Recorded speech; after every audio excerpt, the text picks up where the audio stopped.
Soal yang akan saya bahas ini sebagian besar sama persis dengan yang muncul pada saat saya ujian P3K.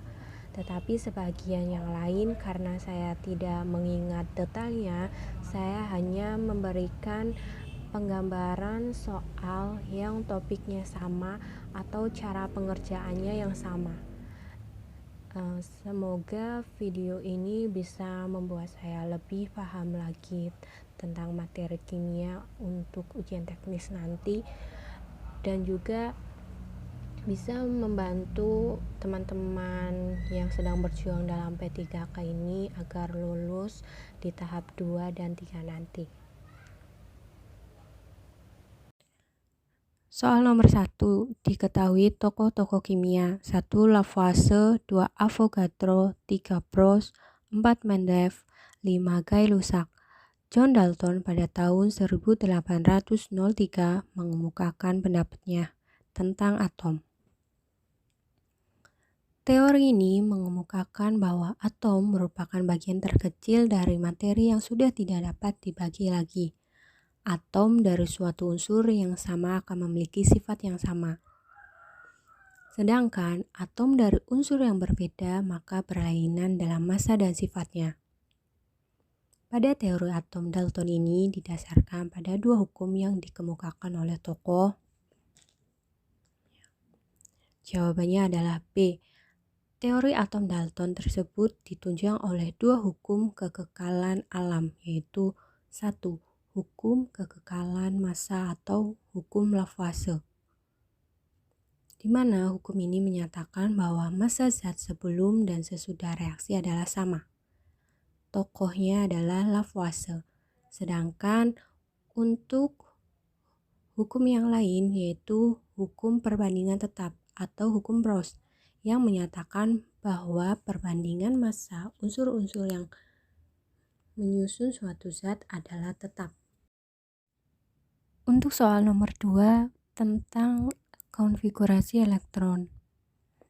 Unsur M dan N memiliki konfigurasi elektron sebagai berikut. Unsur M memiliki konfigurasi Ar4s2, sedangkan unsur N memiliki konfigurasi Ne3s2 3p5. Apabila M dan N berikatan, rumus senyawa yang terbentuk adalah. Dalam soal sudah diketahui konfigurasi elektron dari masing-masing unsur, sehingga memudahkan kita untuk menganalisis masing-masing unsur. Untuk unsur M, dia memiliki konfigurasi Ar4s2. Ini menandakan bahwa unsur M ini memiliki elektron valensi 2, sehingga M cenderung melepas 2 elektron untuk menjadi stabil. Sedangkan untuk unsur N, dia memiliki konfigurasi Ne3s2 3p5. Ini menandakan bahwa N memiliki elektron valensi sebanyak 7. Untuk menjadi stabil, N itu perlu menerima 1 elektron dari unsur lainnya. Untuk lebih mudahnya, karena di sini memiliki jumlah elektron yang berbeda dalam melepas dan menerima, maka kita bisa mengkalikan silang masing-masing elektron agar jumlah elektronnya sama, baik ya untuk dilepaskan maupun untuk diterima.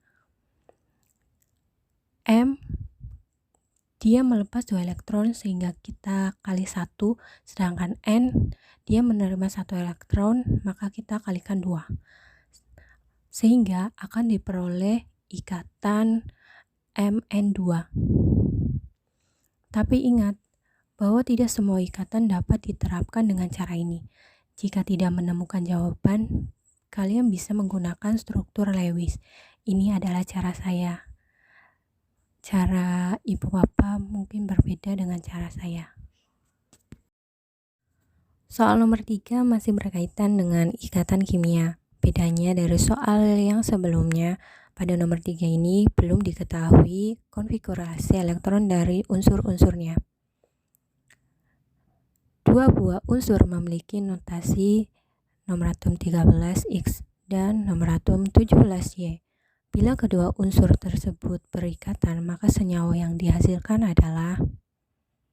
Yang perlu kita perhatikan ketika menemukan tipe soal seperti ini, kita harus melakukan konfigurasi elektron pada setiap unsur-unsurnya. Ingat, konfigurasi elektron bisa dilakukan dengan dua cara, bisa dengan kulit atau subkulit.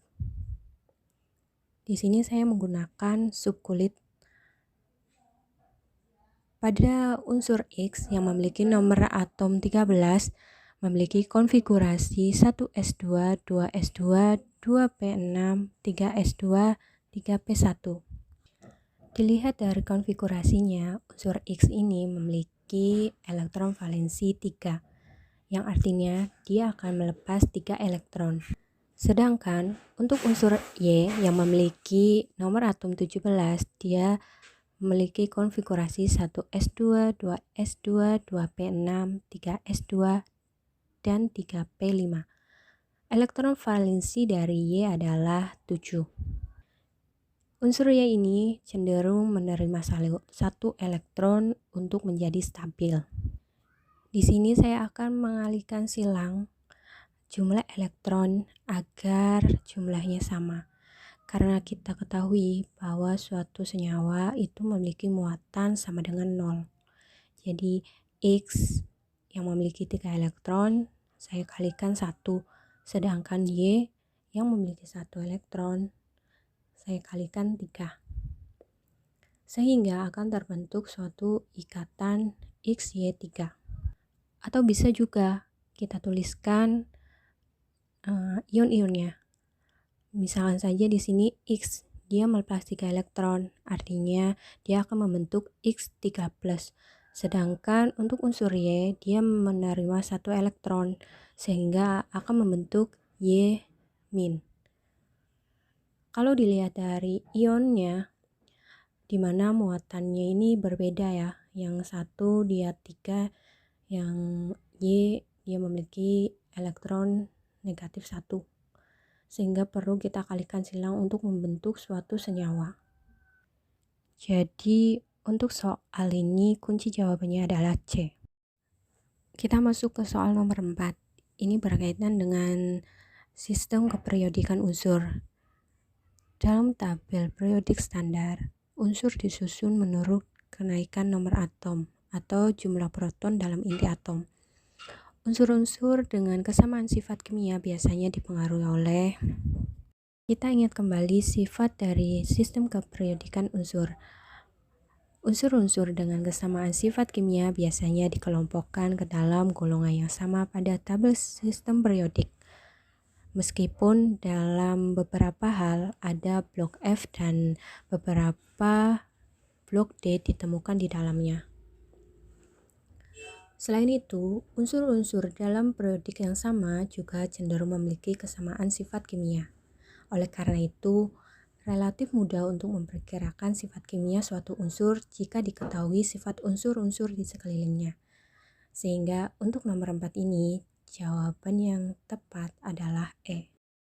Karena dalam satu golongan, biasanya unsur memiliki kesamaan elektron valensi. Soal nomor 5 adalah soal terakhir pada video kali ini.